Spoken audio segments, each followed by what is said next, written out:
오늘 잠언 14장에 보면 지혜로운 여인은 자기 집을 세우되 미련한 여인은 자기 손으로 그것을 헌다.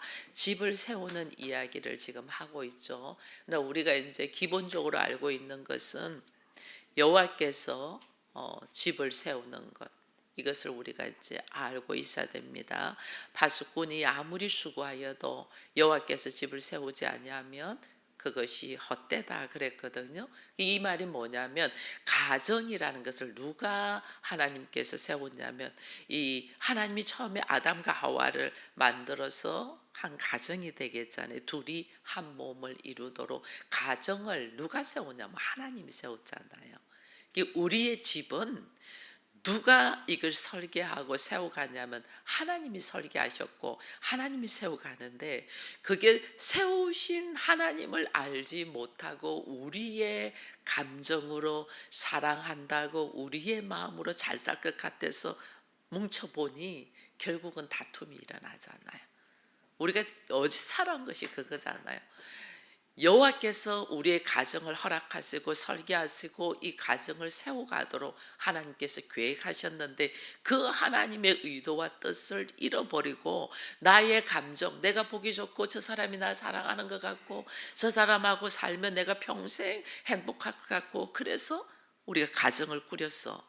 그리고 보니 달라도 너무 다르네. 거기서부터 부딪혀 나가잖아요.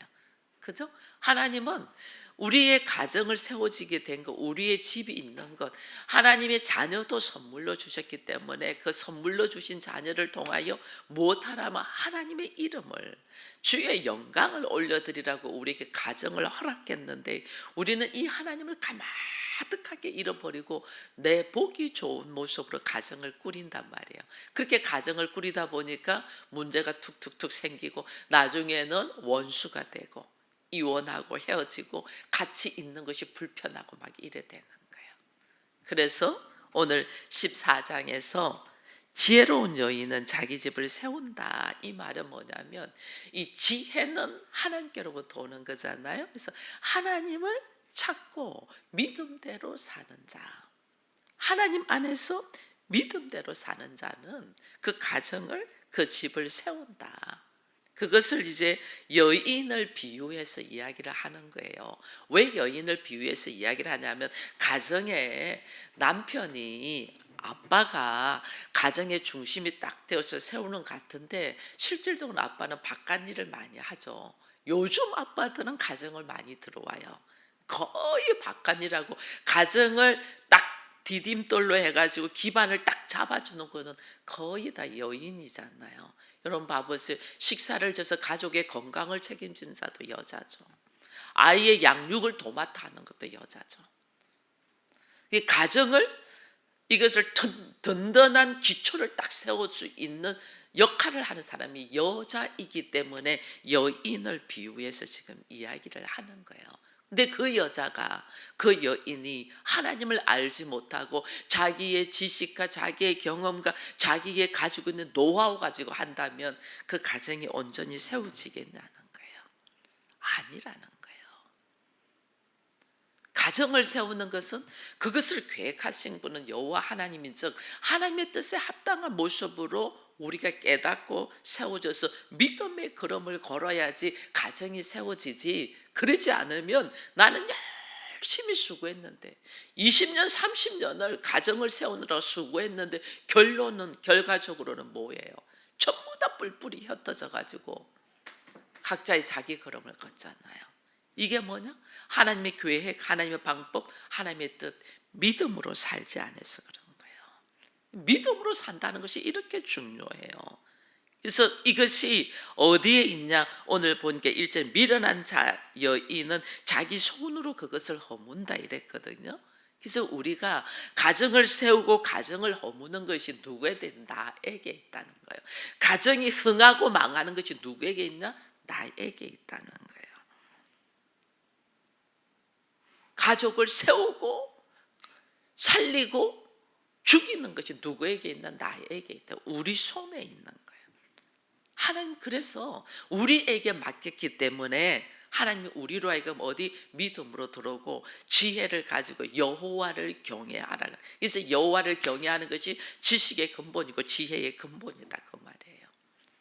여호와를 경외해서 나의 지식과 지혜의 근본으로 딱 가지고 있는데 하나님 나한테 가정을 딱 허락했잖아요. 그러면 이걸 내 보기 좋은 대로 내 마음대로 내 기분대로 가정을 세워가요.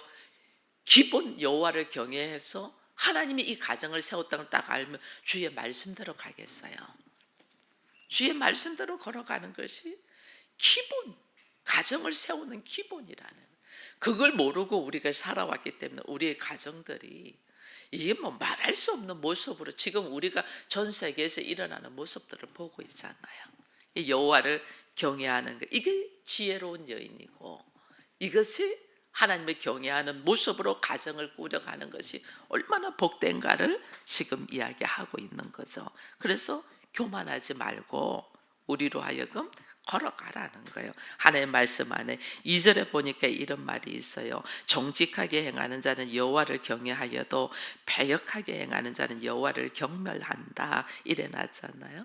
이 우리가 나의 정직하고 패역한다, 이거는 여호와를 경외하고 경외하지 않는, 여호와를 오히려 하나님을 믿지 않는 사람은 오히려 하나님을 경멸한다는 거예요. 하나님 하자도 말하지 마, 경멸한다. 이게 자기에게로 돌아오는 걸 모르는 거예요. 우리가 회개해야 될 것이 이거예요. 내가 알지 못하고 한 거잖아요. 모든 우주 만물은 하나님이 창조하셨고 역사의 흐름은 하나님이 주권하게 있는데 우리가 이걸 몰랐죠. 모르고 있었기 때문에 하나님을 거부했죠. 근데 하나님이 거부한 경멸의 모습이 그게 회개하지 아니하면 나에게로 돌아와요. 심은 대로 거두잖아요. 내가 내뱉은 말이 나에게 메아리가 돼서 나한테 들어온다니까. 이걸 우리가 모르니까 내가 이것을 다 당하는 거는 어디에서 시작됐는가를 모르는 거야. 이거를 모르니까 이걸 깨달을 때까지 하나님 어떻게 그 영혼을 살리기 위하여 계속 역사하시는 거죠. 이게 죽어나는 거예요. 빨리 말씀을 깨닫고 내가 알지 못하여 미련하여 내뱉은 말들을 이걸 회개로 전부 다 주워 담아야 돼. 회개로 전부 다 소멸시켜야 돼. 근데 우리 이거 못하죠. 왜냐하면 나에게서 시작되었다는 걸 모르는 거죠. 너를 만나서 내가 이렇게 힘들게 산다 이렇게 생각하는 거예요. 너를 만나게 된 동기가 뭐예요? 나 때문이거든요. 근데 우리는 그렇게 생각하지 않는 거예요. 그렇게 생각하지 않으니까 너를 잘못 만나서 내가 이 생고생한다 이렇게 생각. 그 너는 하나님 보실 때 누구예요? 나잖아. 나. 우리가 이게 기본. 그래서 여호와를 경외하는 것이 지식의 근본이고 지혜의 근본이라는 말씀을 우리는 입으로 계속 말하고 지금 계속 듣는데 이 의미가 무슨 뜻인가를 몰라요. 기본 하나님을 알지 못하고 내가 한 행동들이 나를 훈련시키는 수많은 도구로 역사하는 걸 알지 못하는 거죠. 그래서 정직히 행하는 자는 여호와를 경외한데 패역한 자는 여호와를 경멸한다. 여러분 우리가 얼마나 이렇게 미련하게 불신앙으로, 이게 불신앙이잖아요. 하나님을 경멸하는 불신앙으로 사는 죄가 얼마나 나한테 현실 속으로 나타나는가를 우리가 몰라요. 생각도 못하죠. 이게 모든 불신앙에서 일어난 것을 생각도 못하죠. 그래서 어떻게 하면 그 문제만 해결되려고 막 이렇게 나의 불신앙을 쫙쫙하게 해결해야 돼요. 이 3절에 그러잖아요. 미련한 자는 교만하여 입으로 매를 자청한다. 내가 한 말. 이 말이 얼마나 중요한지 모르면 한 말 안 해요. 그냥 알지도 못하면서 내뱉은 말들 때문에 매를 자청한, 이 지금 나의 인생의 삶이 전부 다 매잖아요. 하나님 앞에 두들겨 맞고 있는데도 몰라. 아프다고 소리만 지르지 뭘 잘못했는 줄 몰라. 미련한 자는 교만하여. 교만하다. 하나님, 내가 하나님이야. 하나님 없이 살았던 나의 모습, 이것이 내가 거만한 행동으로 하나님을 경멸했잖아요. 이게 내가 이제 매를 자처하는 거예요. 지혜로운 자의 입술은 자기를 보존한다. 이렇게 돼 있잖아요. 왜냐하면 이것이 교만하여서 하나님을 알지 못한 모습으로 있었는데, 이 지혜로운 자는 자기로 하여금 자기를 보존한다. 하나님이 그를 지키죠. 하나님 앞에서 겸손하게, 하나님 그래서 당신은 창조주이시고 인생의 주관자입니다. 내가 하나님 앞에 머리를 조아리며 내가 말씀에 의지하여 걸어가겠습니다 한 사람과 필요 없어. 이 말씀이 무슨 요즘 현실에 해당이나 돼? 그러면서 이 말씀을 경멸해버린 자는 매를 자처한다는 거죠. 그래서 우리의 이 고백들이 얼마나 죄인되고 무지하여 내뱉은 말들을, 하나님 내가 얼마나 무지하여 내뱉은 말들을 용서해 달라고 우리가 기도해야 되는지 몰라요. 그러면서 그렇게 용서해 달라고 기도할 때 내가 어리석게 한 말들이 막 생각이 나요. 그걸 막 다 끄집어내야 돼요. 그런 순간들이 있어야지 다시는 그런 말들을 하지 않아요. 근데 그걸 모르니까 어제 한 말 오늘 하고 오늘 한 말 내일 하고 똑같이 변화 없이 말하는 거예요. 근데 그런 것들을 여러분, 이제 우리 새벽을 깨우는 우리는 조금 깨닫습니다. 여호와를 경외하는 것이 지식의 근본이고 지혜의 근본이라는 것이 나의 삶의 모습에서 믿음으로 살아야 되고, 나의 말 한마디가 주의 말씀으로 걸어가야 된다는 것. 그리고 내가 알지 못하여 교만하여 거만하게 하나님을 경멸한 것은 내 인생의 매를 벌었다는 것을 딱 알면 내 인생에 매들이 막 오잖아요. 그러면 그 매만 없어 달라고 하는 것이 아니고 뭐 해야 되죠? 우리가 하나님을 경외하지 못하고 믿음을 살지 못한 불신앙으로 사는 죄를 회개해야 되는 거예요. 그걸 회개한다는 말은 뭐예요? 이제는 내가 복음의 말씀을 선포하며 내 인생의 삶이 되어서 산다는 거죠. 나는 이제 그렇게 살아. 나는 그렇게 살려고 새벽을 깨우면서 말씀을 듣는데, 내가 이제 가정 목회자잖아. 근데 내 가족들을 딱 모습을 보니까 그들에게 왜 이런 일이 일어나는가 딱 보니까 그 불신앙의 말들로 통해서 그들이 하나님 앞에 교만함으로 그 입의 말로 매를 받는다고 딱 깨달으면 어떻게 해야 돼요? 우리는 가족이니까 사랑하잖아. 사랑하니까 이 안에 사랑과 연민이 있어 조금 덮어주려고 하는 것이 있어요. 무슨 맞아, 이 사랑은 허다한 죄를 덮어요. 사랑은 허다한 죄를 덮는 것은 그가 전혀 감당하지 못하는 것을 누굴 통하여? 예수 그리스도를 통하여 덮어준 거지, 그것이 그냥 덮이지 않아요. 하나님 앞에. 하나님이 공의의 하나님이잖아요. 예수 그리스도께서 철저하게 매를 맞고 십자가에 죽으면서 우리를 덮어주신 거지 그냥 덮지 않아요. 그럼 나는 가정 목회자로서 어떻게 그들을 놓고 기도해야 되는가 딱 나오잖아요. 그들의 불신앙의 죄, 그들의 알지 못하고 내뱉었던 말들, 그 말들을 다 내가 회개해야 돼. 내가 회개하면서 그들 속으로서 내가 회개할 때 그들에게 할 말이 있어. 그러지 않으면 그 말이 전부 다 찌르기만 하기 때문에 감동이, 내가 철저하게 죽음으로 회개를 함으로 통해 가지고 그들에게 말을 할 때 그가 깨달아. 그러면 그가 또 다시 자기의 잘못을 깨달아 가면서 회개할 때 그 매는 감해지는 거죠. 우리가 이 기본 이 복음의 원리를 모르니까 그냥 무뚝대고 이런 문제 해결해 주세요, 이거 잘 되게 해주세요, 이런 이렇게 기도하는 거예요. 근본적으로 우리가 알지 못해 여호와를 경외하는 것이 지식의 근본, 지혜의 근본이라는 것을 무시하고 들어간 모든 건데 이걸 우리가 모르는 거죠. 그래서 이렇게 믿음으로 살고자 하는 사람들에게는 하나님께서 우리에게 어떤 중요한 이 사역의 역사, 우리의 마음가짐을 해야 되는가가 4절 이후에 나와 있어요. 4절에 보니까 소가 없으면 구유는 깨끗하더니와 소의 힘으로 얻는 것이 많다 이랬잖아요. 소가 없으면 할 일 없죠. 지저분하고 이런 거 없으니까. 근데 소로 통하여 얻는 것이 많다 이래 돼 있는데 이 소라는 말이 왜 갑자기 툭 나오냐는 거예요. 소라는 말이 갑자기 고린도전서에 보면 이 하나님께서 주의 사역자를 소로 비유해요. 그게 뭐냐면 열심히 일하는 자기의 이 갖고 일하면서 밭을 가는 소에게 멍에를 씌우지 말라. 그렇게 하면서 이 소는 사역자라는 주의 일꾼이라는 이야기를 해요. 그러니 주의 일하는 있어서 우리가 믿음으로 사는 산의 삶의 모습은 내가 소가 없어 일 안 하면 편안하지. 그러나 거기서 참 얻을 것을 못 얻는 거예요.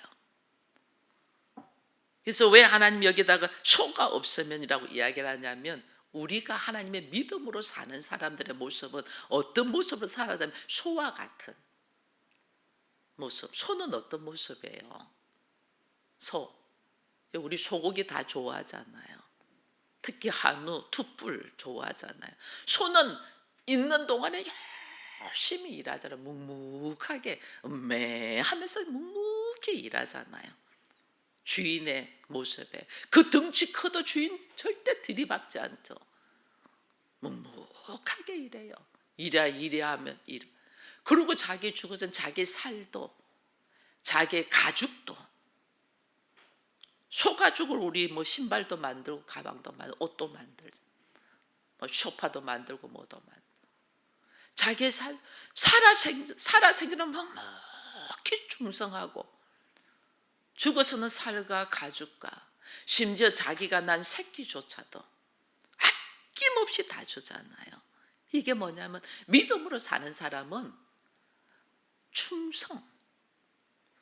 우리가 구할 것은 뭐다? 충성이 되잖아요. 충성스러운 마음으로 우리가 있어야 되는데 이 마음이 없으면 나 싫어. 그럼 일 안 하면 편안하지. 일 안 만들면 편안하지. 그러나 하나님 앞에 그로부터 오는 능력, 힘은 없다는 거예요. 그래서 우리 안에서 충성스러운 모습으로 하나님의 말씀 가운데 있게 하되 5절 위에 보니까 신실한 증인, 이 증이라는 건 말씀의 선포의 증인이잖아요. 그래서 이 말씀을 가진 사람은 거짓말을 아니한다. 근데 거짓 증인은 거짓말, 얼마나 말씀의 깊이를 우리가 알아야 되는가를 이야기하는 거예요. 제가 주일날도 우리의 수많은 예수께서 일으킨 기적들을 이거 그냥 기적을 보고 막 좋아서 흥분하는 것이 아니라 그렇게 하시는 하나님의 뜻, 예수 그리스도의 뜻이 뭔가를 우리가 알자 했잖아요. 말씀을 정확하게 이해하자 했잖아요. 말씀 구절 하나하나를 쫙 여호와를 경외하는 것이 지식의 근본이라고 지혜의 근본이라는 거 잠언 내내 말씀하거든요. 그 의미가 그 뜻이 뭔가를 우리가 지금 알아라고 계속 말하는 거예요. 한 번 말은 다 알아도 기가 막 못이 박히도록 지금 계속 이야기해. 근데 이 의미가 뭔지 기본 베이스, 나의 삶의 베이스가 기본 내가 먹고 마시고 자고 가정을 이루고 사랑을 하고 일을 하는 기본 베이스가 어디에 있어야 되냐? 여호와를 아는 믿음의 삶을 살아야 된다. 그래야지 가정이 세워진다는 거예요. 그 우리 가정에 믿음이 없는 사람들로 다 있잖아요. 그래서 우리를 가정 목회자로 세운 거예요. 그들에게 주의 말씀의 올바른 인식, 이거를 그냥 몇 장 몇 절에 뭐가 있고 막 이 율법적으로 알아는 것이 아니고 삶의 모습에서 예수를 인격적으로 만나서 나의 삶이 자연스러워 주와 동행하면서 하나님의 말씀하시는 것을 깨달아가며 살아라는 거예요. 그래야지 진실한 증인, 신실한 증인이 되지. 교회 오래 다니고 목사가 되고 전도사가 되고 집사가 되고 뭐 권사가 되고 장로가 된 사람 여러분들 다 만나보세요. 그들에게 말씀의 진실함이 삶으로 나타나는가. 이게 지금 그러지 않으니까 한국 교회가 문제잖아요.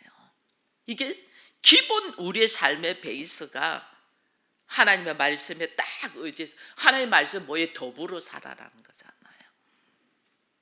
왜 더불어 살아요? 너와 내가 하나니까. 너와 내가 하나니까 더불어 살아라는 거예요. 내 것 하는 거는 그걸 모르는 거예요. 엄마 아빠는 가족 모두가 하나라는 걸 아니까 수고하고 애써서 다 나누는데 자녀들은 그걸 모르니까 내 것 왜 형만 더 줘, 왜 동생만 사랑해, 막 이러는 거예요. 그 모르니까 그거를, 그래서 더불어 살고, 더불어 사는 이유, 왜 상대를 용서해 줘야 되냐, 너가 나니까. 그래서 용서하는 거예요. 그 기본 베이스가, 왜 너는 너고 나는 나지 왜 너가 나야? 우리는 누구를 경외하니까? 여호와를 경외하니까. 이래 되는 거예요. 이 기본 우리들의 지식의 근본, 지혜의 근본이 여호와를 경외한다는 말은 딱 아는데 그게 내 삶에서 어떻게 적용돼야 되는가를 모르는 거예요. 이 기본 다 그런 거예요. 이거를 가정을 통해서 하나님이 뼈저리게, 부부를 통하여 뼈저리게 느끼게 하라는데 우리가 이걸 못 느끼잖아요. 그러니까 하나님이 자녀를 선물을 떡 주셔서, 자녀가 꼭 나 닮았잖아. 우리 장로님 말, 못난 것만 다 닮았어 이렇게. 왜냐하면 못난 것 닮은 것이 두드러져 보이는 거예요. 다 닮았죠. 좋은 점, 장점도 닮고 못난 점도 닮았는데 못난 점이 항상 두드러져 보여서 못난 것만 닮게 보이는 거예요. 그래서 저 아이가 나라는 것을 우리가 삶으로 느끼니까 자녀를 위하여 전폭적으로 희생이 되잖아요. 그거는 하나의 모형이야. 하나의 모형. 그래서 하나님이 가정을 교회라는 이야기와 함께 우리에게 이게 교회라는 이 눈으로 보이는 교회를 통하여 철저하게 훈련시키잖아요. 철저하게. 이게 교회야. 이게 뭐냐면 이 교회가 확장되는 것이 뭐예요?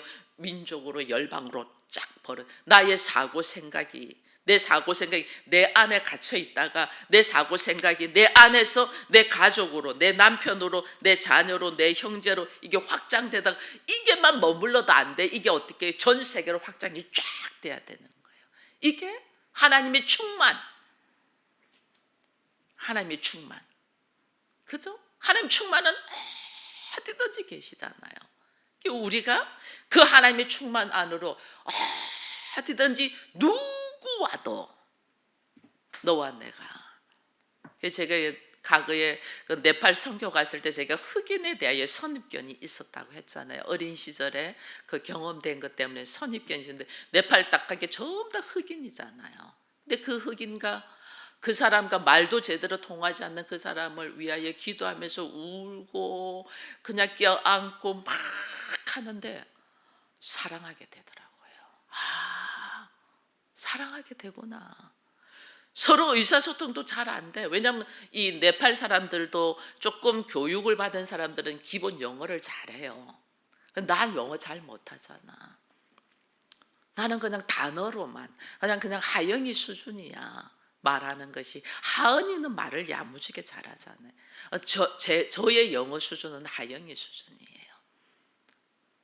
하영이 수준으로 다 알아듣잖아요, 우리가. 그 사람들이 다 알아듣더라고. 제가 하영이 수준으로 말하는데도 다 서로 사랑을 하는 거예요. 저 네팔 더 오래 있었으면 그 흑인 사랑했을 것 같아요. 정말 그러는 거예요. 근데 그분이 나중에 제가 물어봤어요.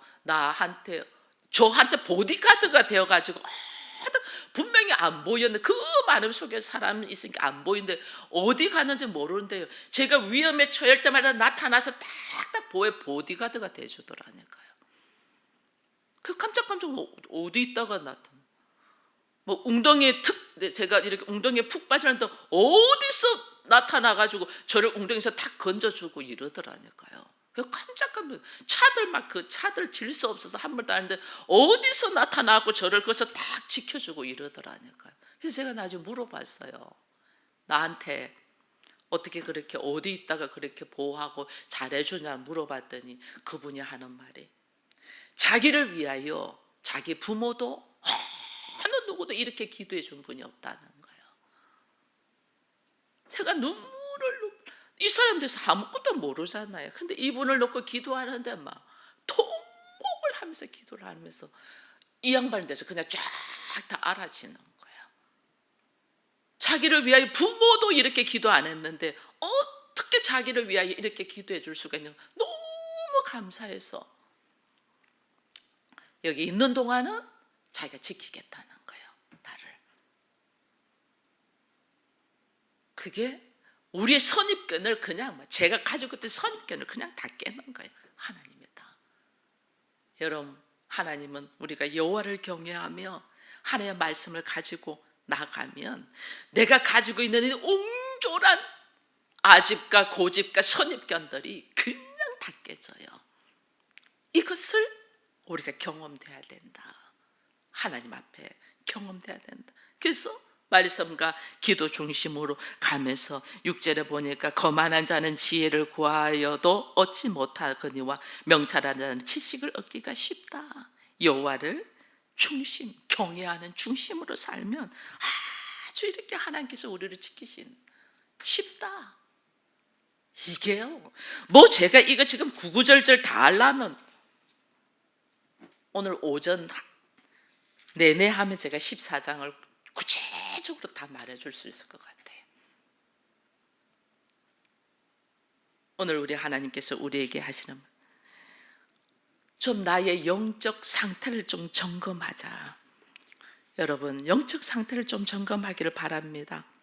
9절에 보니까 미련한 자는 죄를 심상히 여겨도 심상히 여긴다. 이 말이 뭐냐면요, 이거를 비웃고 조롱하고 의식하지 않는 심상히 뭐 별거 아니야 심상히 여기는 그거 별거 아니야.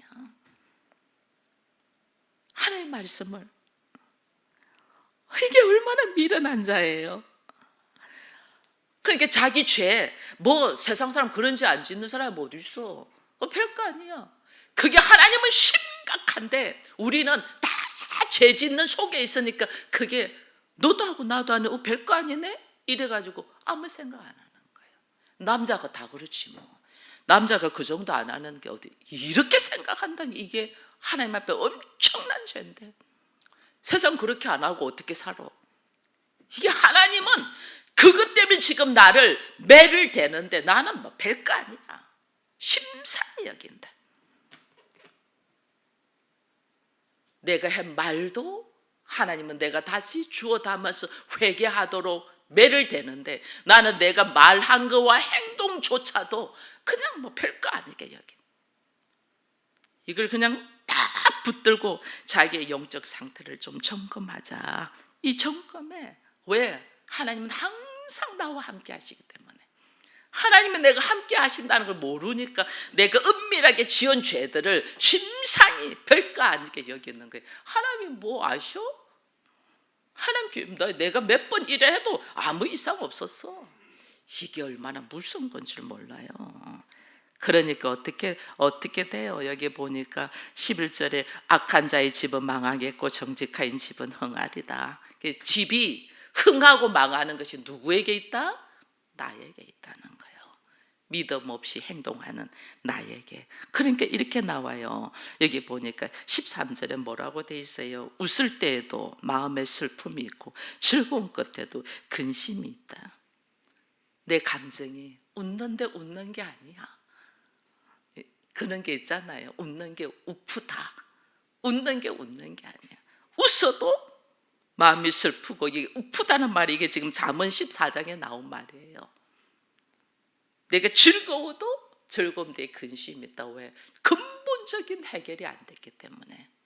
근본적인 해결은 내가 여호와를 경외하는 대로 돌아와야 된다.